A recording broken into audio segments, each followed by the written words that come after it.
ఈరోజే వైశాఖ శుక్రవారం లక్ష్మీదేవికి ఎంతో ప్రీతికరమైన రోజు. మరి ఇంతటి విశేషమైన రోజు ఈ కథలను వింటే చాలు.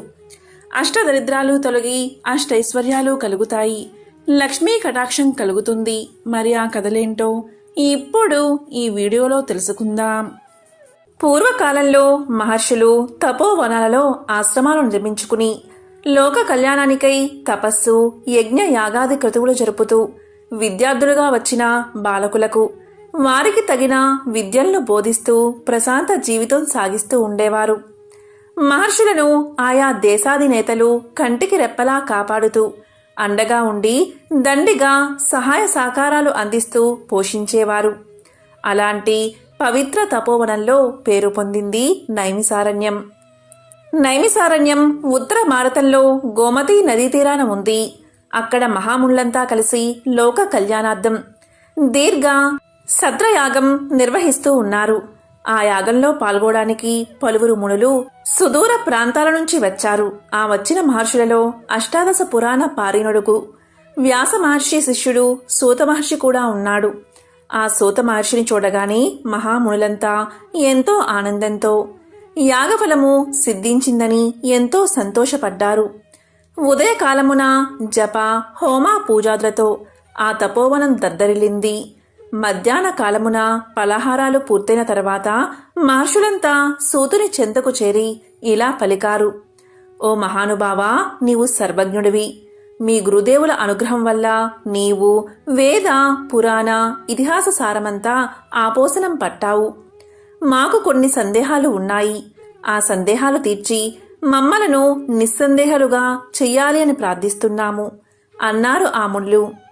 ధర్మార్థ కామమోక్షాలు పురుషార్థములు అంటారు కదా, వీటిని సామాన్య జనులు కూడా పాటించి ఆయా ప్రయోజనములు సులభంగా పొందడానికి మార్గముంటే తెలపండి అని ప్రార్థిస్తున్నాము అని వేడుకున్నారు. వెంటనే సూత మహర్షి ఆ ముని మండలితో ఇలా పలికాడు: తపోధనులారా, మీరు మంచి ప్రశ్నే వేశారు. మీరు అడిగినది లోకానికి ఎంతో ఉపయోగకరమైనది. సావధానంగా వినండి అని ఇలా చెప్పడం ఆరంభించాడు. మునులారా, పురుషార్థాలలో మొదటిది ధర్మం. మానవుడు ధర్మ మార్గాన సంచరించడం ప్రథమ కర్తవ్యం. ధర్మము అనగా సర్వ ప్రాణికోటికి సమ్మతమైనదే ధర్మం. ఆ ధర్మాచరణకు ముఖ్య సాధన భూతమైనదే రెండవ పురుషార్థముకు అర్థం. అర్థము అనగా ధనం. ఆ ధనం ధర్మయుక్తమైనదైతే బంగారానికి పరిమళం అబ్బినట్లే. కాబట్టి మానవుడు ధనార్జనకు ధర్మ మార్గాన్ని అవలంబించడం శ్రేయోదాయకం. ధర్మమూలకమైన ధనం శాశ్వతమై నిత్య సంతోషాన్ని వసంగి ఆ వంశంలోని ప్రతి ఒక్కరికి సుఖానుభూతిని కలిగిస్తుంది. కాబట్టి మానవుడు తాను సంపాదించిన ధనంలో కొంత కుటుంబ పోషణకు, కొంత ధర్మార్జనకు వినియోగించాలి. అలా కాక సంపాదించిన ధనాన్నంతా మానవుడు కుటుంబ పోషణకు, సుఖానుభూతికి కూడపెట్టడానికి తలిచినట్లయితే దానివల్ల కష్టాలే కాని సుఖం ఏమాత్రం కలగదు. అందువల్ల మానవుడు సంపాదించిన ధనంలో కొంత భాగం ధర్మ కార్యాలకై వెచ్చిస్తే సుఖానుభూతిని పొందగలడు. దీనివల్ల మానవుడు నిత్య తృప్తుడై సుఖ శాంతులతో శాశ్వత ఆనందం పొందడం అవకాశం లభిస్తుంది అని పలుకుతూ ఉండగా కొందరు మునులు సూత మహర్షితో ఇలా పలికారు: స్వామి, భగవంతుడు మానవుల్లో కొంతమందిని ధనవంతులుగా, కొంతమందిని దరిద్రులుగా ఎందుకు సృజించాడు? అందరినీ ఒకే విధంగా సృజింపవచ్చు కదా, ఈ పక్షపాత బుద్ధి ఎందుకు అని ప్రశ్నించగా సూతుడు ఇలా చెప్పాడు: ఓ మునులారా, భగవంతుని దృష్టిలో ఏ విధముకు పక్షపాతమూ లేదు.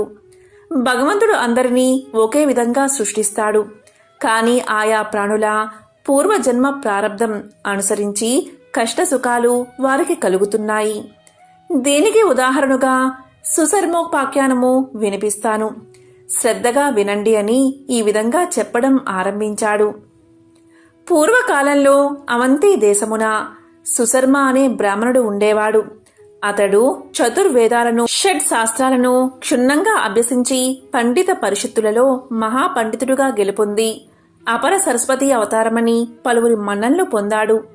కాశ్మీర దేశం నుంచి ఎరుదించిన పరాశరుడు అనే పండితోత్తముడు సుశర్మకు తన కుమార్తె అయిన శారదాదేవిని ఇచ్చి వివాహం చేశాడు. అవంతి దేశాధిపతి సుశర్మను గంగా తీరమున్నను గురుకులానికి అధ్యక్షుడిగా చేసి గౌరవించాడు. మహాపండితుడైన సుశర్మ గురుకులంలో ఉన్న విద్యార్థులకు విద్యాబోధన చేస్తూ కాలం గడుపుతూ ఉండేవాడు. దేశ దేశములలో ఆ గురుకులానికి మంచి పేరు ప్రఖ్యాతులు వ్యాపించాయి. క్రమక్రమంగా ఆ గురుకులంలో విద్య పూర్తి చేసిన పలువురు విద్యార్థులు దేశ దేశాలలో తమ ప్రతిభా పాండిత్యాలను ప్రదర్శించి అఖండ సన్మానాలు పొంది అంతులేని ధనాన్ని ఆర్జించారు. తరువాత కొంతకాలానికి ఆ పండితులెల్లరూ తమ గురువైన సుశర్మకు తమ భక్తి ప్రపత్తులను తెలపడానికై గురుకుములకు వచ్చి, సుశర్మ పాదాలపై పడి మీ అనుగ్రహం చేతనే మేము ఇంతవారమయ్యాము, అఖండ కీర్తి ప్రతిష్టలతో పాటు అపార ధనాన్ని సంపాదించాము అని చెప్పి అమూల్య వస్త్రాభరణాలను సువర్ణ నాణాలను గురుదేవులకు కానుకలుగా సమర్పించారు. కాని ఆ సుశర్మ ఆ శిష్యులతో, మీ భక్తి ప్రపత్తులకు నేను చాలా సంతోషించాను, కానీ నాకీ సువర్ణ నాణాలు కాని అమూల్య వస్త్రాభరణాలు కాని సంతోషాన్ని ఇయ్యలేవు, వీటిని నేను ముట్టను, నాకు సంపదల మీద ఏ విధమైన ఆశ లేదు, వీటిని మీరు తీసుకువెళ్ళి సుఖంగా ఉండండి, నా కీర్తి ప్రతిష్టలు నలువైపులా వ్యాపింపచేశారు, అదే నేను కోరుకున్నాను అని పలికి ఆ సంపదలను తిరస్కరించాడు. శిష్యులు ఎన్ని విధాలా బతిమాలినా ఆ పండితోత్తముడు ఆ సంపదలను స్వీకరించకపోవడంచే వారు గురువుల మనసు నొప్పించలేక మిన్నకున్నారు. తరువాత వారు గురువులకు తెలియకుండా గురుపత్ని అయిన శారదాదేవికి ఆ కానుకలు అందించి తృప్తితో వెళ్లిపోయారు. ఇక శారదాదేవి శిష్యులు ఇచ్చిన అపార ధన సంపదను భర్తకు తెలియకుండా దాచి ఉంచి వాటిని ఏ విధంగా బహిర్గతము చెయ్యాలా అని యోచిస్తూ కాలం గడుపుతూ ఉంది. ఒకానొక రోజున ఏకాంత సమయంలో సుశర్మ చెంతకు శారదాదేవి చేరి, నాదా, మిమ్మల్ని ఒక మాట అడగాలని చాలా రోజుల నుంచి అనుకుంటున్నాను, అడగమంటారా అని ప్రశ్నించింది. నీ ప్రశ్న ఏంటో తెలుపు అన్నాడు సుశర్మ. వెంటనే ఆమె, నాదా, మీ శిష్యులు పలువురు దేశ దేశాలలో అఖండ కీర్తి ప్రతిష్టలతో పాటు అపార ధన సంపదలను గడించిన సంగతి మీకు తెలిసిందే కదా. మీ శిష్యులు అంతటి కీర్తి ప్రతిష్టలతో పాటు అపారధన సంపదలు సంపాదించడానికి కారణభూతులు మీరే కదా. అట్టి మీరు సర్వస్వము వదిలి కూపస్థ మండూకము వలె ఈ గురుకుములని నమ్ముకుని దినభత్యంతో కాలక్షేపం చేయడం భావ్యంగా ఉన్నదా? మీకు ధనధాన్యములపై ఆశ లేకపోవచ్చు, కానీ నేను, నా పిల్లలు ధనహీనులుగా బతకడం దుర్భరంగా ఉంది. మా కోరిక తీర్చడానికై మీరు కూడా దేశాటనం చేసి ప్రతిభా పాటవాలను ప్రదర్శించి మహారాజులను మెప్పించి మణి మాణిక్యాలను అగ్రహారాలను సంపాదించండి, లేకపోతే మేమీ మనోవేదనతో కొంతకాలానికి అసువులు బాసుతాము అని నిష్కర్షగా చెప్పింది. అంతటా ఆ మహాపండితుడు ఆమెతో ఇలా పలికాడు, ఓ శారదా, ధనం శాశ్వతం కాదు, దానివల్ల సుఖాన్ని పొందలేము, దుఃఖాన్నే కలిగిస్తుంది. మనమింతకాలం ఎంతో సుఖంగా జీవించి ఉన్నాం కదా. నా శిష్యులు సంపాదించి తెచ్చిన ధనాన్ని చూసిన తర్వాత అప్పట్నుంచి నీకీ దుఃఖం ప్రారంభమైనది. ఆ ధనాశ నీలో ఏర్పడి ప్రాణత్యాగానికే సిద్ధమయ్యావు. కాబట్టి నీవు ఎప్పటి వలె ప్రాప్త లాభంతో సుఖంగా జీవించు, కోరికలు వదులు అని నచ్చచెప్పాడు. ఎన్ని చెప్పినా ఆమె ఎంతమాత్రం ధన సంపదలు లేకుండా జీవించి ఉండజాలనని బదులు చెప్పింది. వెంటనే సుశర్మ ఆమెతో, ఓ సాధ్వి, నీవు తొందరపడకు. నేను నా పాండిత్యాన్ని ప్రదర్శించి రాజాదిరాజులను యాచింపలేను. నీ కోరిక తీరడానికి ఆ మహాలక్ష్మీదేవిని మెప్పించి కనకవర్షం కురిపింప చేయగలనని ఆమెను శాంతింపచేశాడు. ఒక శుభదినమున శ్రీ మహాలక్ష్మీదేవి అనుగ్రహాన్ని పొందడానికై మహాలక్ష్మీ యాగం ప్రారంభించాడు సుశర్మ. 40 రోజులు అహోరాత్రులు జప హోమార్చనలతో ఆ మహాలక్ష్మి గుర్చి తపస్సు చేశాడు. 41 రోజున పూర్ణాహుతి గావించి ఆనాటి అర్ధరాత్రి కాలంలో మన ఇంట కనకవర్షం పడునని భార్యకు తెలియచేశాడు. దాంతో ఆ శారదాదేవి ఎంతో సంతోషంతో అర్ధరాత్రికై ఎదురుచూడసాగింది. అర్ధరాత్రి అయింది కాని ఆ ఇంట కనకవర్షం కాదు కదా, కనీసం నీటి తుంపర్లైనా పడలేదు. క్రమంగా తెల్లవారిపోయింది. అప్పుడు శారదాదేవి సుఖ నిద్ర నుంచి మేల్కొన్న సుశర్మ దగ్గరకు చేరుకుని, నాదా, మీ మాటలు నీటి మూటలయ్యాయి. కనకవర్షం కాదు కదా, కనీసం నీటి తుంపర్లు కూడా పడలేదు. రాత్రి అంతా సుఖనిద్ర మాని రెప్పపాటు కూడా వెయ్యక ఎదురుచూశాను. నా ఆశలు అడియాసలు అయ్యాయి. నేనెంతో దురదృష్టవంతురాల్ని అయ్యాను. మీ వంటి బూటకుమలాడు భర్తను కట్టుకుని నేను మోసపోయాను. మీ కళ్ళ ఎదుటే నేను ప్రాణత్యాగం చేస్తాను అని పలకగా ఆ పండితోత్తముడు తన భార్యతో ఇలా అన్నాడు. ఓ శారదా, నేను మహాలక్ష్మీదేవిని ఉద్దేశించి భక్తి శ్రద్ధలతో అఖండ తపస్సు చేశాను. ఆమెకు నాపై కరుణ కలగలేదు. అసత్యవాదిగా నాకు పేరు తెచ్చిన ఆ మహాలక్ష్మినే నా కళ్ళెదుట అభిచార హోమం చేసి బూడిద పాలు చేస్తాను అని ఘోర శపథం చేసి ఉదయకాలమున అభిచార హోమానికి సంసిద్ధుడు అయ్యాడు. సుశర్మ నల్లని వస్త్రాలు ధరించి రౌద్ర రూపముతో అభిచార హోమానికి ఉపక్రమించాడు. వేప సమిదలు అగ్నిలో వేయడం ఆరంభించాడు. అగ్నిదేవుడిలో రౌద్ర రూపం చేర్పడినట్లు నీలకాంతులతో అగ్ని ప్రజ్వరిల్లుతూ ఉన్నాడు. ఆ సమయంలో సుశర్మ తాటి ఆకుపై గంటముతో తానింతకాలం తపస్సు చేసిన మహాలక్ష్మి మంత్రాన్ని బీజాక్షరములతో లిఖించి ప్రాణప్రతిష్ఠ గావించి దాన్ని అగ్నికుండంలో హోమం చేయుటకు సంసిద్ధుడు అవుతూ ఉండగా దూరం నుంచి, ఓ సుశర్మ, నీవు హోమం ఆపు ఆపు అని ఒక స్త్రీ ఆర్తనాదము కర్ణ కఠోరంగా వినిపించింది. వెంటనే సుశర్మ హోమం ఆపి ఆ ఆర్తనాదం వినబడే దిక్కుకు చూడగా ఒక స్త్రీ జుట్టు విరబూసుకుని మలిన వస్త్రాలతో కాంతిహీనమైన దేహ సౌందర్యంతో ఎదురువచ్చి హోమం ఆపమని కోరింది.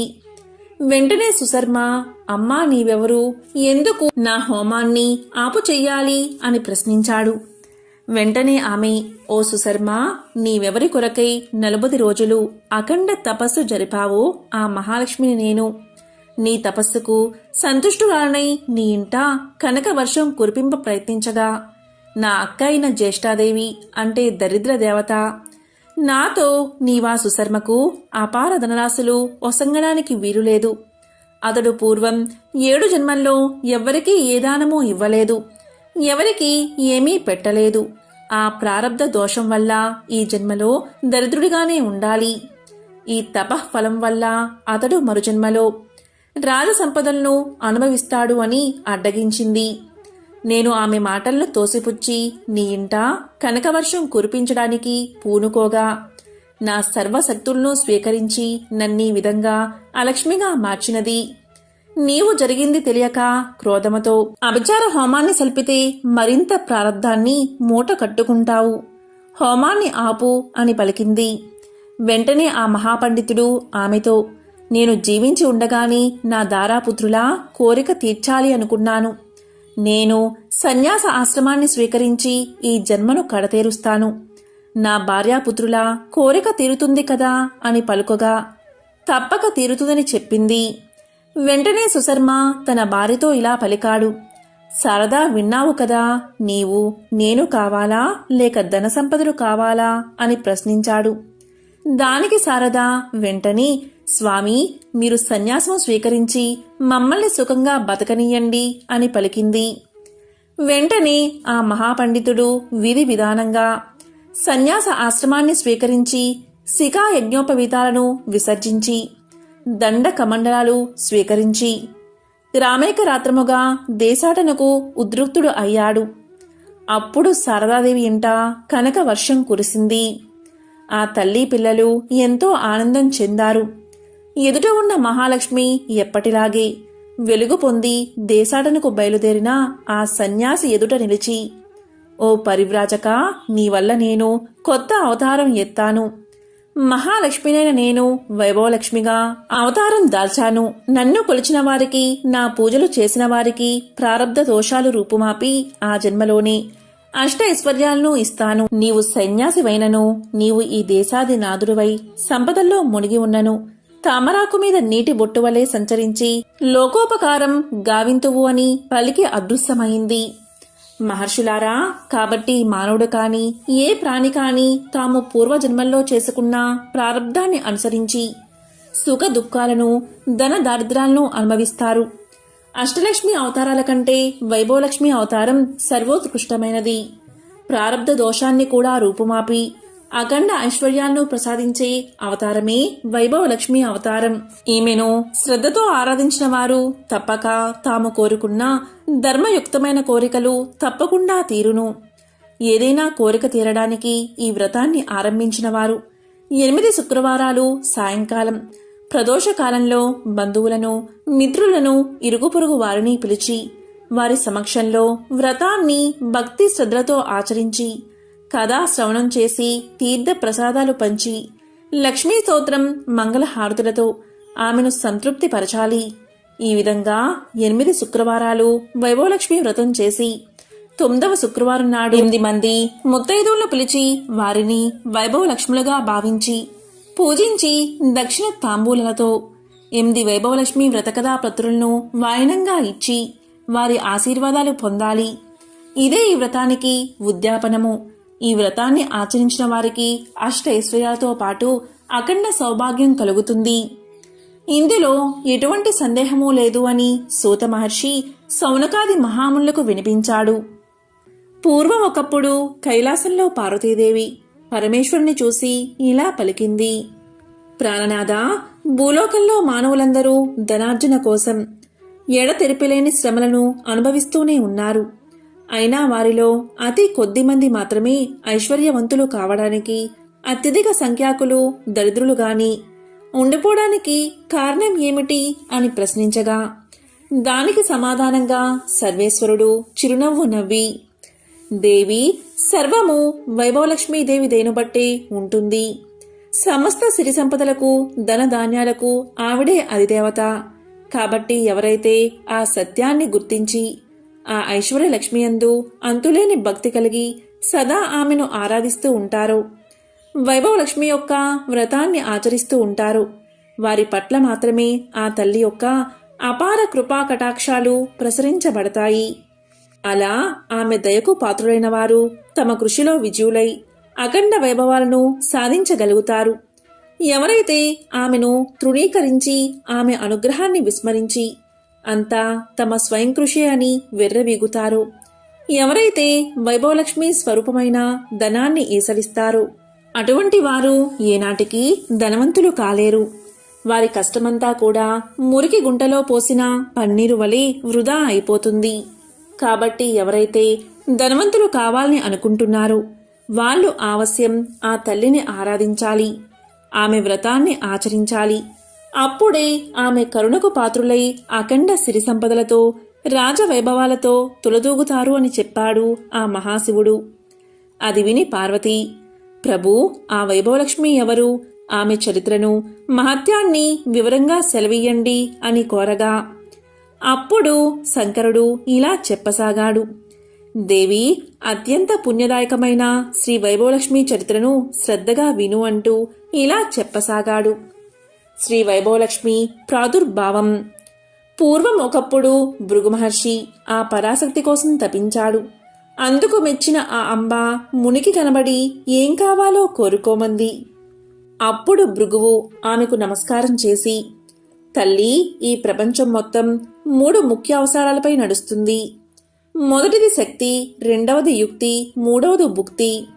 మహామాయవైన నీ శక్తి కళ పార్వతి అయి శివుడికి అర్ధాంగిగా సేవించబడుతుంది. నీ విద్యాకళ చదువుల తల్లి అయిన సరస్వతి అయి యుక్తియుక్తంగా స్పష్టమైన బ్రహ్మతో మొసలుతూ ఉంది.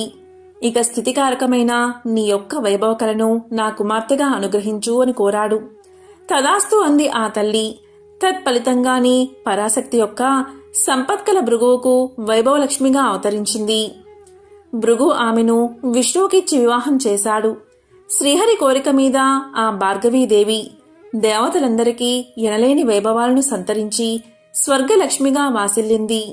కాని ఐశ్వర్యమత్తులో ఇంద్రుడు చేసిన ఒకానొక దోషానికి గాను దూర్వాసులు ఇచ్చిన శాప కారణంగా ఆ వైభవలక్ష్మి సాగరగతమైపోయినది. ఇంద్రుడు దరిద్ర పీడితుడై విష్ణువును ఆశ్రయించాడు. భార్యా విరహంతో విష్ణువు కూడా తగు రీతిని ఆలోచించి లక్ష్మీమయమైన క్షీరసాగరాన్ని మదించడం వల్లే పునః లక్ష్మి కలుగుతుందని తెలియచేశాడు. ఆ కారణంగా దేవాసురులు మందరగిరిని కవ్వంగాను, వాసుకి అనే మహాసర్పాన్ని కవ్వపు తాటిగాను మార్చి క్షీరసాగరాన్ని మదించగా ఆ వైభవలక్ష్మి తిరిగి ఆ సముద్రం నుంచి ఆవిర్భవించి లోకాలను కరుణించింది. ఆ సమయంలో ఇంద్రాదులు చేసిన ప్రార్థనలను మన్నించి ఆ తల్లి 8 మూర్తులుగా బాసిల్లింది. మొదటిది ఆదిలక్ష్మి, రెండవది ధాన్యలక్ష్మి, మూడవది ధైర్యలక్ష్మి, నాలుగవది గజలక్ష్మి, ఐదవది సంతానలక్ష్మి, ఆరవది విజయలక్ష్మి, ఏడవది విద్యాలక్ష్మి, 8వది ధనలక్ష్మి. ఈ 8 మూర్తుల్లోనూ సర్వశ్రేష్టమైనదే ధనలక్ష్మీదేవి. ఆమెని వైభవలక్ష్మి, ఐశ్వర్యలక్ష్మి అని కూడా పిలుస్తూ ఉంటారు. అన్నాళ్ళు భార్గవిగా పేరు పొందిన ఆమె క్షీరసాగర మదనానంతరం క్షీర సముద్రరాజు తనయగా పేరు పొందింది. వైభవలక్ష్మి కోల్హాపురం ఏగుట, ఐశ్వర్య ప్రదాయిని అయిన ఆ తల్లి మహా అభిమాని. ఆమె యందు రవ్వంత అపచారం జరిగినా మన్నించదు. అందుకు ఉదాహరణ చెబుతాను విను. పూర్వం త్రిమూర్తులలో ఎవరు సాత్వికులో పరీక్షించేందుకు ఋషులందరూ కలిసి లక్ష్మీదేవి తండ్రి అయిన భృగువును నిర్దేశించారు. తత్కారణంగా భృగువు ముందుగా సత్యలోకానికి, తర్వాత కైలాసానికి వెళ్లి శివ, బ్రహ్మలు ఇద్దరినీ తిరస్కరించి వారిని శపించి చివరగా వైకుంఠాన్ని చేరాడు. ఇక్కడ లక్ష్మీనారాయణలిద్దరూ పాచికలాటలో ఉండిపోయి భృగువును గమనించలేదు, మరియు ఆహ్వానించనూ లేదు. అందుక ఋషి కోపగించాడు. ఆ రమా మాధవులిద్దరూ తనకు కూతురు అల్లుడు అవడం వల్ల మరింత ఆగ్రహించి విష్ణువు యొక్క వక్షస్థలాన్ని తన్నాడు. అయినా విష్ణువు కోపగించుకోకుండా అతి శాంతంగా భృగువును ఆరాధించి శాంతిపరిచి పంపేశాడు. కాని అందు నిమిత్తమై అమ్మవారు మాత్రం అలిగింది. తన నివాస స్థానమైన శ్రీహరి వక్షస్థలాన్ని తన్నిన భృగువు మీద, భృగువును శిక్షించకుండా వదిలేసిన శ్రీహరి మీద కూడా అలిగి వైకుంఠాన్ని వదిలిపెట్టి వెళ్లిపోయింది. స్వీయాభిమానం కోసం భర్తనైనా సరే వదులుకోగలదా తల్లి? అలాని భక్తులను మాత్రం వదలదు సుమా. భక్తులంతా ఆమె బిడ్డలే కదా. బిడ్డల దోషాన్ని తల్లి క్షమిస్తుంది. ఆ విధంగా వైకుంఠాన్ని వదిలి భూలోకంలో తన్నే ఆరాధించే భక్తకోటిని ఉద్ధరించేందుకు కోల్హాపురం చేరుకుంది. శీల, సుశీల, గుణశీల, విశాల కదా. పార్వతి భక్త సులభ, అత్యంత కరుణామయ అయిన ఆ తల్లి లీలలు ఎన్ని చెప్పినా తనివి తీరవు. ఉదాహరణగా ఒక కథ చెబుతాను విను అంటూ మహాశివుడు ఇలా చెప్పడం ప్రారంభించాడు. చాలా కాలం పూర్వం ప్రతిష్టానపురంలో శీల, సుశీల, గుణశీల, విశాల అనే 4 అక్కాచెల్లెలు ఉండేవారు. వైభవలక్ష్మి భక్తులైన ఆ 4కి ఉన్న ఊరిలోని ఉన్నత వంశానికి చెందిన 4 యువకులతో వివాహాలు జరిగాయి. ఈ పిల్లల అదృష్టమా అన్నట్లు వారి భర్తలు 4 కూడా వివిధ వృత్తుల ద్వారా చక్కని సంపాదనలు కలిగి ఆస్తిపరులై ఆరోగ్యవంతులై విరాజిల్లేవారు. కాని రాను రాను వారిలో అహంకారం పెరిగి దైవ చింతన తగ్గింది. ఆ తల్లి అనుగ్రహాన్ని విస్మరించి అంతా తమ ప్రయోజకత్వమే అని అనుకున్నారు వారు. మహాపండితుడైన శీలభర్తకు తన పాండిత్యం వల్లే ప్రపంచం తన్ని గౌరవిస్తుంది అనే గర్వం కలిగింది. ఇందులో లక్ష్మీదయ ఏముంది? నా నోట్లో విద్య ఉంది. ఎంత గొప్పవాళ్లైనా నాకు డబ్బులిచ్చి సన్మానించక ఏం చేస్తారు అని భావించి అందరినీ నిర్లక్ష్యం చేయసాగాడు. ఎంతటి ధనవంతులైనా బలవంతులైనా తన విద్య ముందు బలా దూరే అన్నాడు. అందుక తల్లి అలిగి అతనికి గుణపాఠం చెప్పాలి అనుకుంది. అంతటితో అతడి పాండిత్యానికి విలువ లేకుండా పోయి సంపాదన పడిపోయింది. సంపాదించిందంతా ఖర్చయిపోయింది. చివరికి చిరిగిన వస్త్రాలతో మిగిలాడు అతను. అతని దరిద్రం అతన్ని సమాజానికి దూరంగా నెట్టేసింది. అతడి సంసారం మొత్తం ఆకలి దప్పికలతో అల్లాడిపోసాగింది. ఇక రాజుగారి ఆస్థానంలో ఉపదళపతిగా ఉండే సుశీల భర్త ఒకానొక యుద్ధంలో అపూర్వ విజయాన్ని సాధించి రాజుగారి చేత గౌరవించబడి అహంకారంతో తన బలం ముందు ప్రపంచమంతా దాసోహమే అని విర్రవీగాడు. తన ధనార్జనకి తన బలమే కారణమనుకున్నాడు.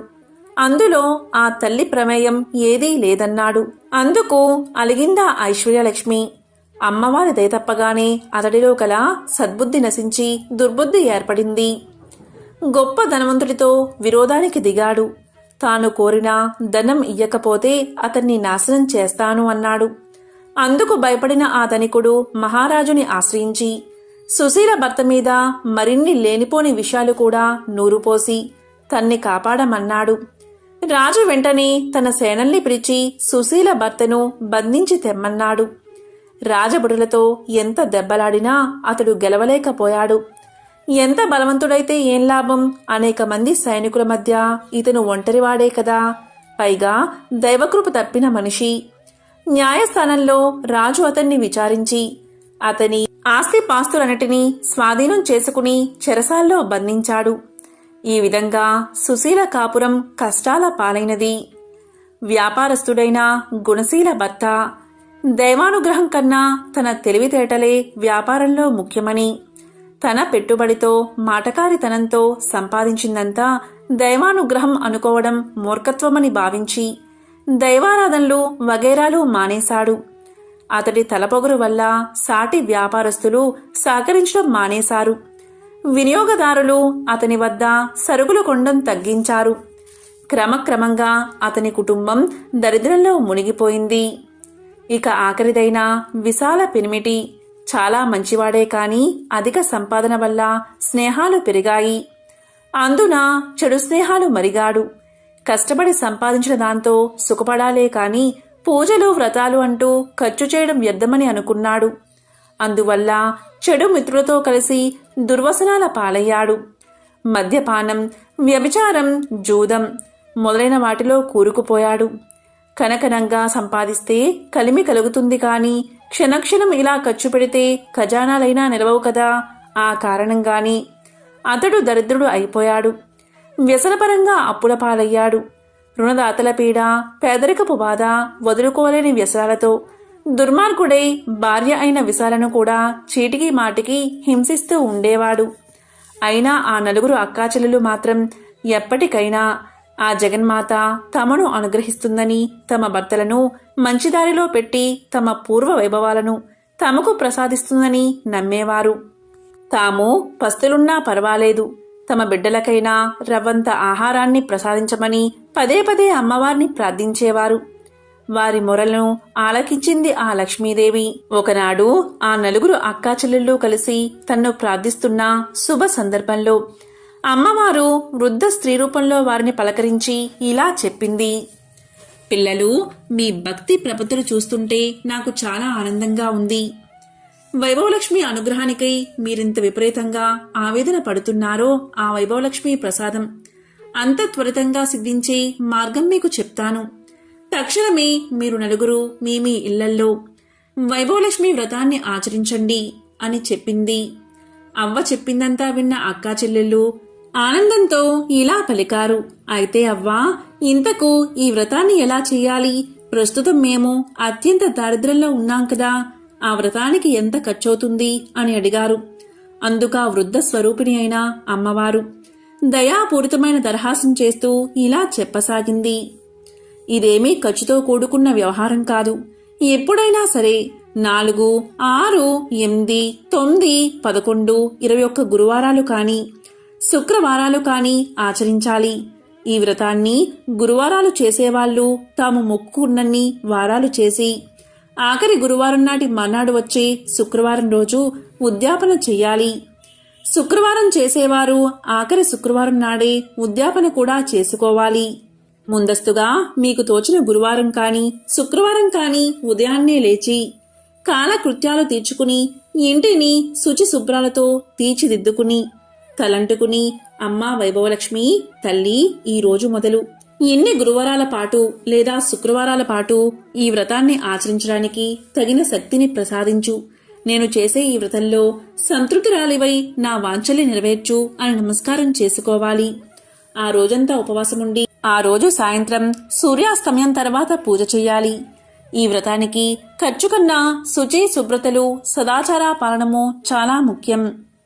ఏ ఇంట్లో వారైతే అతిథి అభ్యాగతులకు దాసుల వలె ఉండి వారి పాదాలు కడిగి ఆ తీర్థాన్ని శిరస్సుపై చల్లుకుని తమకన్నా ముందుగా వారికి భోజనాదులను ఏర్పరిచి తదనంతరం శయ్య పాద సేవాదులు చేస్తూ ఉంటారో, ఏ ఇంట పితృదేవతలు దేవతలు సదా అర్చించబడుతూ ఉంటారో, ఏ ఇంట అసత్యం పలకరో, ఏ ఇంట గోపోషణం గోపూజ జరుగుతూ ఉంటాయో, ఏ ఇంట ధాన్యం దానమిస్తారో లేదా దానం చేసేటంత సమృద్ధిగా ఉంటుందో, ఏ ఇంట్లోని వారు పరుల పట్ల శత్రుభావం లేకుండా ఉంటారో, ఏ ఇల్లాలు నిరాడంబరి అయి నిత్య సంతోషిగా ఉంటుందో ఆయా ఇళ్లల్లో నేను సుస్థిరంగా ఉంటానని లక్ష్మీదేవి తెలియచేసింది. కాబట్టి సదాచారాన్ని సౌశీల్యాన్ని పాటించాలి. ఇక పూజ ప్రారంభించాల్సిన సాయంత్రం సూర్యాస్తమయం తర్వాత తూర్పు లేదా ఈశాన్య గదిలో శుభ్రంగా అలికి పంచవర్ణాలతో కాని బియ్య పిండితో కాని అష్టదల పద్మాలు మొదలైన ముగ్గులు పెట్టి వాటి మీద నూతన వస్త్రాన్ని చతురస్రంగా పరిచి దానిమీద తగినన్ని బియ్యం పోసి చతురస్రంగా నిరిపి దానిమీద బంగారు వెండి రాగి చెంబును కలసంగా పెట్టి అందులో 4 వైపులా 4 తమలపాకులు కాని లేదా 4 మామిడి రొబ్బులు కాని ఉంచాలి. వాటి మీద ఒక కొబ్బరికాయను దానిమీద ఒక రవికెల గుడ్డను ఏర్పరిచి తర్వాత ఎర్రటి పువ్వుని పాత్రలో ఉంచి అందులో ఒక బంగారు లేదా వెండి నగను ఉంచాలి. అందుకు కూడా శక్తి లేని వాళ్ళు ఆ సమయానికి చలామణిలో ఉన్న ద్రవ్యమొక్క నాణాన్ని ఉంచాలి. నేతితో దీపాన్ని వెలిగించి అగరవత్తులతో ధూపం వేయాలి. అమ్మాయిలు అమ్మవారికి లక్ష్మీ గణపతి అన్నా శ్రీచక్రమన్నా చాలా ఇష్టం. కాబట్టి ముందుగా లక్ష్మీ గణపతిని శ్రీచక్రాన్ని పూజించి తరువాతే అమ్మవారిని పూజించాలి. పూజలో తీపి పదార్థాన్ని నివేదన చెయ్యాలి. అన్నట్టు ఈ పూజలో వెండి బంగారం లేని పక్షంలో పసుపు కొమ్ముని కూడా ఉంచి పూజించవచ్చు. పూజలోకి తీపి పదార్థాన్ని చేయలేని వాళ్ళు బెల్లం, పటిక బెల్లం, పంచదారని కూడా నివేదించవచ్చు. ఏదైనా నలుగురికి పంచగలగాలి. పూజ తర్వాత బంగారం లేదా వెండి లేదా రాగి లేదా రూపాయి నాణాన్ని భద్రపరుచుకోవాలి.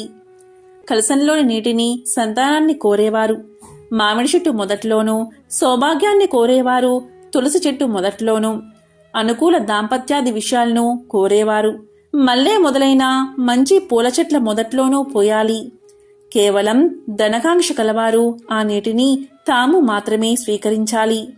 మండపం మీద బియ్యాన్ని పక్షులకు వేయాలి. ఈ విధంగా అమ్మవారి వ్రతాన్ని ఆచరించడం వల్ల నిరుద్యోగులు ఉద్యోగులు అవుతారు. అవివాహితులకు వివాహం జరుగుతుంది. దరిద్రులు ధనవంతులుగా మారతారు. ఏ ఏ కోరికలుంటే ఆయా కోరికలు నెరవేరతాయని ముగించిందా వృద్ధమాత. తక్షణమే ఆ అప్పా చెల్లెలు నలుగురు వారి వారి తాహతును బట్టి 4, 8, 11, 21 వారాల పాటు ఆ వ్రతాన్ని మొక్కుకున్నారు. ఆ మరుసటి శుక్రవారమే వ్రతాన్ని ఆరంభించారు. నలుగురు కడు పేదవారు అవడం వల్ల నలుగురు కూడా రాగి కలశాన్నే వాడారు. అందరికన్నా అధిక దరిద్రురాలైన శీల అందులో రాగి నాణాన్ని వేసి పూజించింది. సుశీల రూపాయి నాణాన్ని వేసి పూజించింది. గుణశీల తన ఇంట ఉన్న వెండి నాణాన్ని వైభవలక్ష్మిగా భావించి పూజించింది. ఆఖరిదైన విశాల తన బంగారు ముక్కెరను తీసివేసి అదే ధనలక్ష్మిగా ఆరాధించింది. ఎవరు ఏ ఏ రూపాల్లో ఆరాధించినా వారి హృదయంలో ఉన్న భక్తి భావాలని ప్రధానంగా స్వీకరించే తల్లి ఆ వైభవలక్ష్మి. నలుగురిని సమానంగానే కరుణించింది. శీల భర్త యొక్క పాండిత్యాన్ని గుర్తించబడి పునః అతనికి గౌరవాదులు లభించాయి. తద్వారా వాళ్ళు ఉన్నతులైనారు. సుశీల ఆచరించిన వ్రత ఫలితంగా వారి రాజ్యానికి ఒక కృత్రిమ యుద్ధం ఏర్పడింది. ఆ యుద్ధం నిమిత్తం అతపూర్వమే లబ్ధ ప్రతిష్ఠుడైన సుశీల భర్తను విడుదల చేసి అతన్ని ఉపదళపతిగా అభిషేకించి యుద్ధానికి పంపక తప్పలేదు రాజుకి. ఆ యుద్ధంలో అమ్మవారి దయవల్ల సుశీల భర్త విజయం సాధించడంతో అతని గత నేరాలన్నీ మన్నించబడి దళపతిగా నియమించబడ్డాడు. ఆ విధంగా సుశీల కుటుంబం బయటపడింది. ఆకస్మికంగా ఏర్పడిన వ్యాపారంలోని మార్పుల వల్ల కొన్ని ప్రత్యేకమైన దినుసుల ఎగుమతి దిగుమతుల విషయంలో గుణశీల భర్త వ్యాపారి వెలుగులోకి వచ్చాడు. ఇతర వ్యాపారస్తులందరూ అతన్నే ఆశ్రయించారు. సహజంగానే వ్యాపారి అయిన గుణశీల భర్త వచ్చిన అవకాశాన్ని ఉపయోగించుకున్నాడు. తద్వారా వారి కుటుంబం పూర్వ వైభవాన్ని పొందింది. ఇక ఆఖరిదైన విశాల వ్రతారంభం చేసింది మొదలు. అమ్మవారి కరుణా ప్రసాదం ప్రారంభమైపోయింది. ఆమె భర్త వారం విడిచి వారంగా వ్యభిచారం, జూదం, మద్యపానం వంటి వ్యసనాన్నిటినీ మానుకున్నాడు. తన భార్యా పిల్లల పట్ల ప్రత్యేక శ్రద్ధతో యథాపూర్వకంగా సుఖించసాగాడు. కాబట్టి స్త్రీలు కాని పురుషులు కాని ఆవాల గోపాలమెవరూ తన్ను పూజించినా సరే తక్షణమే కరుణించి ఉద్ధరించే తల్లి వైభవలక్ష్మి. ఈనాడు మనం చేసిన పూజల వల్ల ఆమె సంతుష్టురాలు అగోగాక శీల, సుశీల, గుణశీల, విశాలల కుటుంబాలను కాపాడినట్లే ఆ తల్లి మన్ని కూడా రక్షించుగాక అని చెప్పి కథను పూర్తి చెయ్యాలి. ఎవరైతే ఈ కథను వింటారో, లేక చదువుతారో, లేక వినిపిస్తారో అటువంటి వారికి శ్రీ వైభవలక్ష్మి యొక్క సంపూర్ణ అనుగ్రహం కలుగుతుంది అని ఆ పరమేశ్వరుడు పార్వతీదేవికి తెలియచేశాడు. ఎంతో విశిష్టమైన పవిత్రమైన ఈ కథను విన్నా, చదివినా, చెప్పినా, వినిపించినా జన్మల దోషాలు తొలగి కోటి జన్మల పుణ్యం వస్తుంది. సకల శుభాలు కలుగుతాయి. ఓం శ్రీ మహాలక్ష్మియే నమః. ఓం శ్రీ మాత్రే నమః.